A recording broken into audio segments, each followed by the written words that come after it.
I got so much motherfucking design on right now. Break it down, bring it back, make it clap. I got 3 old thoughts, new block, where that thing. Bitches on my line, and you know. Assalamualaikum warahmatullahi wabarakatuh. Alhamdulillah, alhamdulillahillazi lihaza wa ma kunna linahtadiya laula an hadanallah. Ashhadu an la ilaha illallah wa ashhadu anna Muhammadan abduhu wa rasuluh la nabiyya ba'da amma ba'du. Sebelumnya, perkenalkan saya Apriani Putri dengan NIM 2522129. Saya dari kelas PTIK 2D.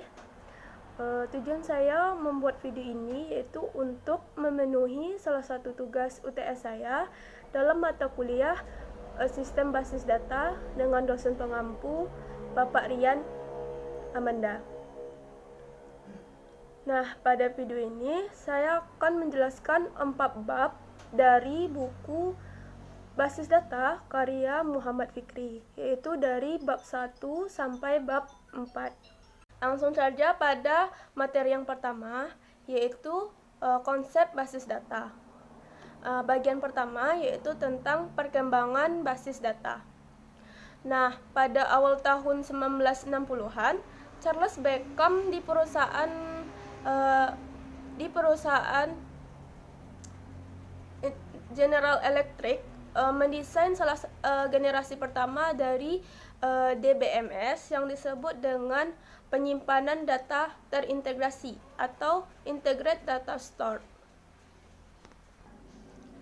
Nah, pada akhir tahun 1960-an, IBM mengembangkan sistem manajemen informasi atau yang disebut juga dengan istilah Information Management. Nah, contohnya yaitu pada bahasa query, model data yang lengkap, dan penekanan pada penelitian analisis data yang kompleks. Nah, selanjutnya yaitu pada definisi basis data. Definisinya itu yang pertama yaitu basis. Basis itu berarti gudang, markas, atau tempat berkumpul. Atau bisa juga disebut dengan tempat bersarang. Sedangkan data yaitu representasi fakta dunia nyata yang mewakili suatu objek. Contohnya itu berupa manusia, benda, kejadian, dan lain-lain. Nah, jadi basis data itu adalah kumpulan dari item data yang saling berhubungan satu sama lain, yang terorganisasi berdasarkan sebuah skema atau terstruktur. Dia tuh disimpan pada hardware, namun bisa dimanipulasi dengan menggunakan software. Contohnya tuh kayak datanya itu diperbarui, dicari, atau diolah gitu. Nah, selanjutnya yaitu sistem basis data. Sistem basis data itu adalah sistem yang terdiri atas kumpulan tabel data yang saling berhubungan dan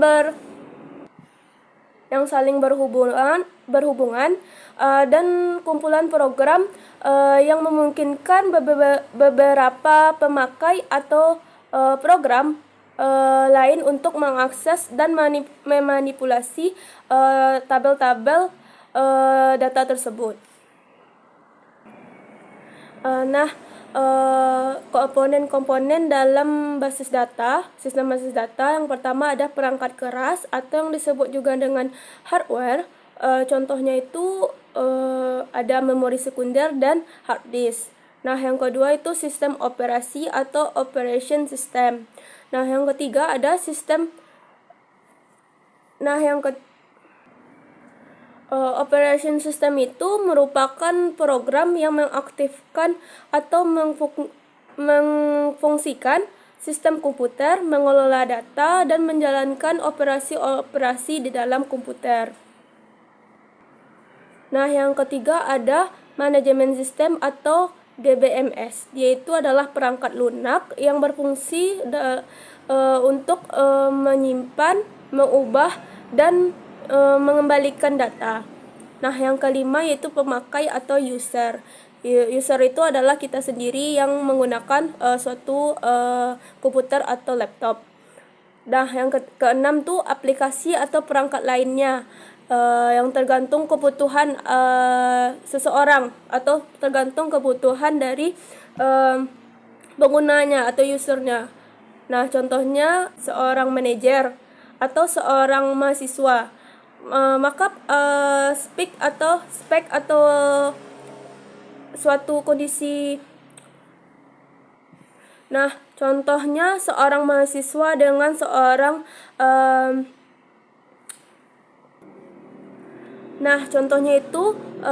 seorang mahasiswa dengan seorang pembisnis. Nah, pasti laptop atau PC yang dibutuhkan tuh akan berbeda. Nah, aplikasi atau perangkat lain di dalam sebuah sistem basis data itu tergantung dari orang yang menggunakannya gitu.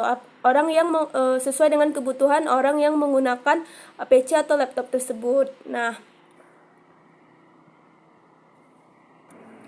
tujuan dari basis data ini yang pertama yaitu untuk mengatur data atau mengorganisasikan data.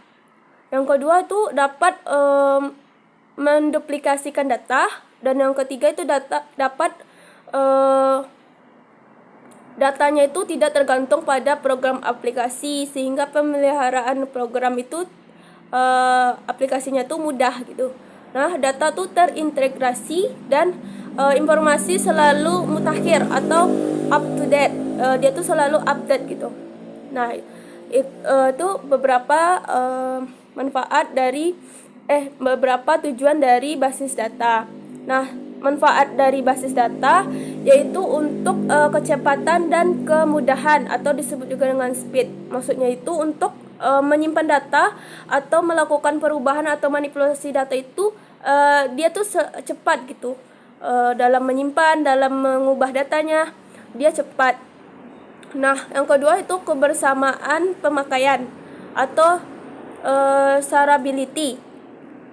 Yang dimaksud di ini itu pemakaiannya itu tidak terbatas dan pengisian datanya itu dapat dilakukan oleh beberapa user gitu. Nah, untuk yang ketiga pemuasan kontrol data, efisien ruang penyimpanan atau space, keakuran, ketersediaan, dan kelengkapan. Nah, selanjutnya itu database management system. Database management system ini adalah sistem sistem pengorganisasian dan pengolahan database pada komputer. Nah, selanjutnya itu perbedaan basis data dan DBMS. Kalau basis data, dia itu adalah datanya. Sedangkan DBMS, dia itu adalah aplikasi yang menjalankan data tersebut. Elemen utama dari DBMS yang pertama itu adalah data pengguna. Yang kedua yaitu metadata, yang ketiga yaitu indeks, dan yang keempat itu metadata aplikasinya. Nah, untuk selanjutnya pengorganisasian arsitektur basis data itu menggunakan bahasa yaitu DDL dan DML. DDL itu adalah untuk melakukan spesifikasi terhadap skema basis data, sedangkan DML dia itu untuk memperoleh dan mengakses atau memanipulasi data. Nah, materi yang kedua yaitu tentang basis data relasional. Basis data relasional itu merupakan suatu cara untuk mengelola data secara fisik ke dalam memori. Nah, basis data itu menggunakan tabel dua dimensi yang terdiri dari baris dan kolom yang menggambarkan suatu berkas data tersebut. Nah, keunggulan dari basis data relasional ini yaitu yang pertama bentuknya itu sederhana, yang kedua mudah untuk melakukan berbagai operasi data. Istilah-istilah yang ada pada basis data relasional. Yang pertama itu relasi. Relasi itu maksudnya adalah sebuah tabel yang terdiri dari beberapa kolom dan beberapa baris. Nah, yang kedua, atribut. Atribut ini adalah kolom pada sebuah relasi. Nah, yang ketiga itu ada sebutannya tupel. Tupel itu maksudnya tuh baris ada sebuah relasinya. Nah, yang keempat ada dominan. Dominan ini maksudnya kumpulan data yang valid untuk satu atau lebih dari atributnya. Nah, yang kelima ada derajat. Derajat ini maksudnya tuh jumlah atribut dalam sebuah relasinya. Dan sedangkan yang keenam itu ada cardinality. Nah, relasi pada ada juga sebutan relasi K. Relasi K ini ada beberapa macam relasi K. Yang pertama yaitu super K. Super K ini maksudnya sebuah atau kumpulan atribut yang secara unik untuk mengidentifikasikan sebuah baris atau tabel relasi. Yang kedua itu ada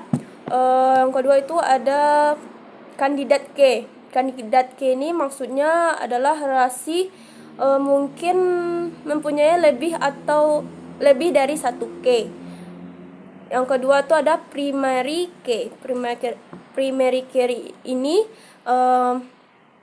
maksudnya itu untuk pengidentifikasi unik atau sebuah tabel relasinya. Sedangkan yang keempat ada alternatif K yang maksudnya itu untuk relasinya itu dapat memiliki atribut yang menuju ke prima K dari relasi lainnya. Nah, selanjutnya ada bahasa pada basis data relasional. Yang pertama itu ada bahasa formal. Bahasa formal yang dimaksudnya itu adalah bahasa query yang diterjemahkan dengan menggunakan simbol-simbol matematis. Contohnya itu ada aljabar relasional. Itu bahasa query prosedural, yaitu pemakai menspesifikasikan datanya itu dalam apa yang dibutuhkannya itu untuk mendapatkan suatu data. Nah, yang kedua ada kalkulus relasional. Kalkulus relasional ini adalah bahasa query non prosedural. Itu usernya atau pemakainya itu mengidentifikasikan data itu untuk mendapatkan datanya itu ada kalkulus relasional ini terbagi dua juga. Yang pertama itu ada kalkulus relasional tupel dan yang kedua ada kalkulus relasional dominan. Nah, yang kedua ada bahasa komersial. Bahasa komersial ini itu bahasa query yang dirancang sendiri oleh programmernya atau suatu program aplikasi agar pemakai lebih mudah menggunakannya atau user friendly. Maksudnya tuh usernya tuh masih awam dengan komputer gitu. Jadi dia tuh lebih mudah dipahami. Contohnya tuh ada Quell. Itu berbasis pada bahasa kalkulus relasional. Dan yang kedua ada KBA. KBA ini maksudnya tuh berbasis pada kalkulus relasional juga. Sedangkan yang ketiga yaitu ada SQL atau berbasis pada bahasa kalkulus relasional dan aljabar relasional. Nah, selanjutnya ada normalisasi. Normalisasi ini adalah suatu proses memperbaiki atau membangun dengan model data relasional. Tujuan dari normalisasi ini yaitu untuk menghilangkan kerangka data, mengurangi kompleksitas, dan yang ketiga yaitu untuk mempermudah memodifikasi datanya. Selanjutnya itu proses modifikasi, yaitu ada dua proses. Yang pertama yaitu untuk data diuraikan dalam bentuk tabel. Selanjutnya tuh dianalisis berdasarkan persyaratan atau ketentuan yang ada beberapa tingkat ketentuannya. Nah, yang kedua yaitu apabila tabel yang diuji belum memenuhi persyaratan, maka tabel tersebut perlu dipecah menjadi beberapa tabel yang lebih sederhana lagi sampai memenuhi bentuk optimalnya. Nah, selanjutnya tuh ada tahap normalisasi. Tahap normalisasi ini ada 7. Yang pertama yaitu bentuk tidak normal. Bentuk tidak normal ini maksudnya kumpulan data yang direkam tidak ada keharusan mengikuti suatu format tertentu. Nah, yang kedua yaitu ada bentuk normal pertama. Bentuk normal pertama itu terpenuhinya sebuah tabel atau tidak memiliki atribut yang bernilai banyak. Nah, yang ketiga itu bentuk normal kedua. Bentuk normal kedua itu bentuk datanya telah memenuhi kriteria bentuk normal. Bentuk normal pertama. Dan setiap atributnya itu bukan kunci yang harus bergantung secara fungsional. Nah, yang keempat ada bentuk normal ketiga. Selanjutnya ada bentuk normal Boyce code. Yang keenam ada bentuk normal keempat, dan yang terakhir itu ada bentuk normal kelima. Nah, selanjutnya ada ketergantungan fungsional. Maksudnya itu adalah dia tuh menggambarkan hubungan atribut dengan sebuah relasi. Nah, materi yang ketiga yaitu ada siklus hidup perancangan basis data. Perancangan database atau database planning itu adalah aktivitas manajemen yang memungkinkan tahapan dari database application life cycle direalisasikan secara efektif dan seefisien mungkin. Nah, terdapat 3 hal pokok yang berkaitan dengan strategi sistem informasi, yaitu yang pertama, identifikasi rencana dan sasaran dari enterprise. Yang kedua, evaluasi sistem informasi yang ada untuk mendapatkan kelebihan dan kekurangan yang dimiliki. Nah, yang ketiga, penaksiran kesempatan IT. Nah, selanjutnya ada definisi sistem, yaitu menjelaskan batasan-batasan dan cakupan dari aplikasi database yang dari sudut pandang user atau penggunanya. Nah, user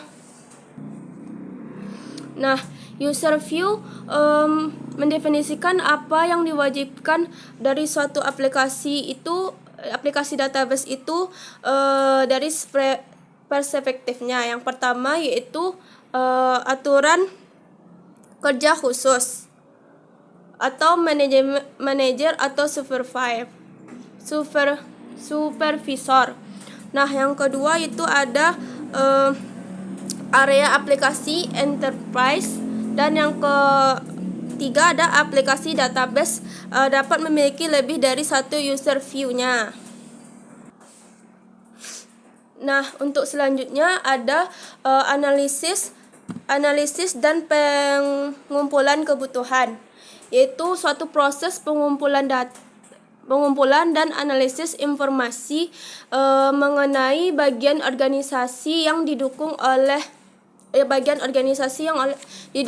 aplikasi database. Nah, informasi yang dikumpulkannya itu berupa deskripsi data yang digunakan, detail mengenai bagaimana data yang digunakan atau yang dihasilkan. Nah, yang ketiga itu beberapa kebutuhan tambahan untuk aplikasi database yang baru. Nah, selanjutnya ada perancangan basis data atau database design, yaitu suatu proses pembuatan sebuah desain database yang akan mendukung tujuan dan operasi suatu enterprise. Nah, tujuan utamanya yang pertama itu mempresentasikan data atau relationship antar data yang dibutuhkan. Nah, yang kedua yaitu menyediakan model data.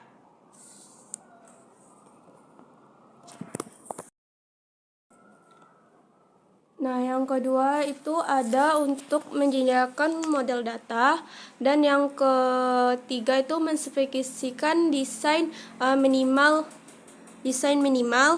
atau merinci desain. Nah, selanjutnya itu ada DBMS selection.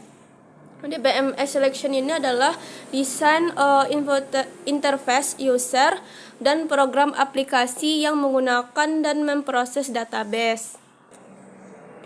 Tahap utama untuk menyusun database ini, DBMS ini yang pertama yaitu mendefinisikan terminologi studi reference.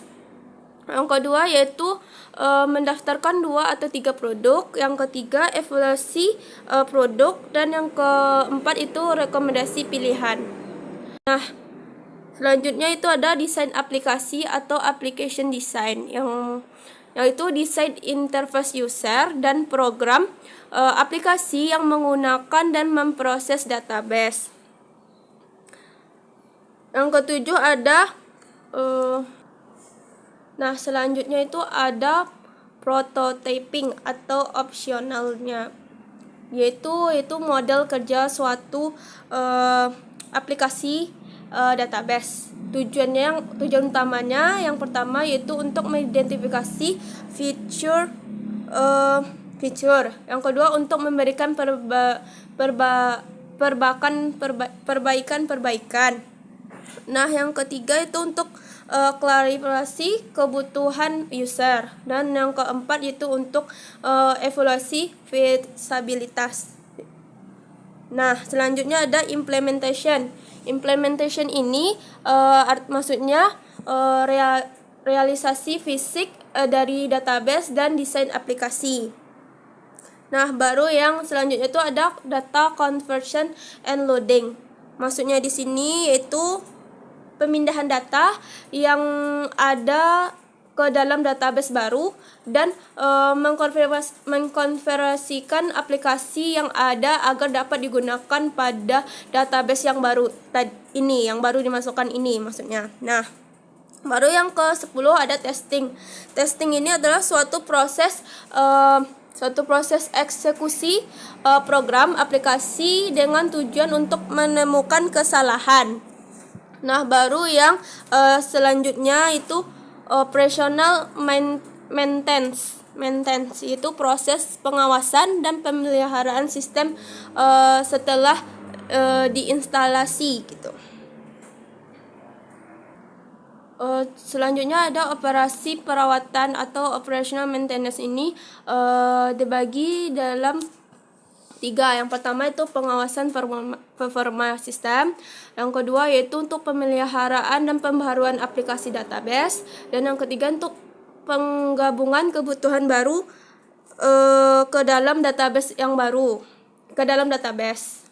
Nah, baru selanjutnya prinsip-prinsip perancangan basis data, yaitu yang pertama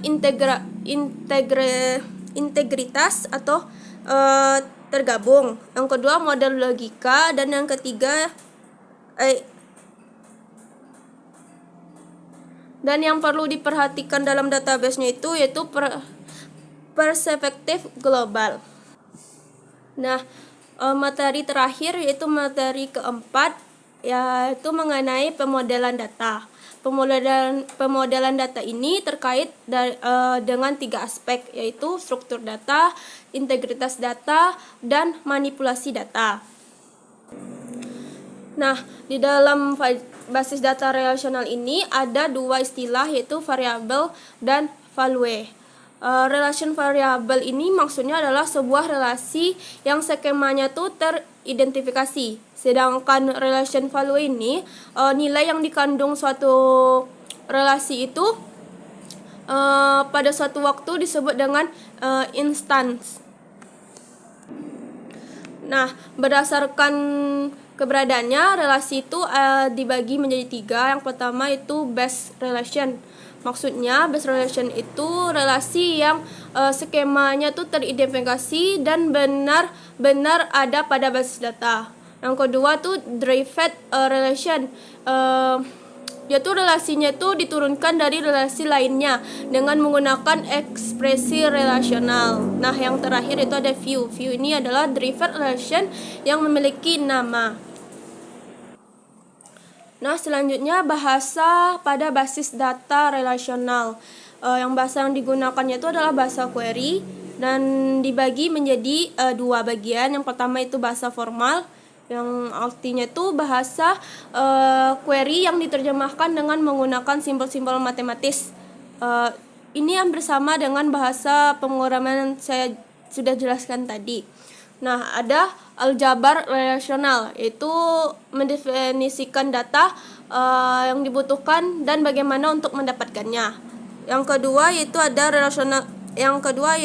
kalkulus relasional, yaitu bahasa query yang non prosedural. Maksudnya itu pemakaiannya tuh menspesifikasikan data apa yang dibutuhkan tanpa menspesifikasikan bagaimana untuk mendapatkan data tersebut. Nah, selanjutnya adalah pemodelan data. Pemodelan data itu adalah konsep dasar dari basis data. Pemodelan data itu adalah kumpulan dari catatan-catatan atau potongan dari pengetahuan.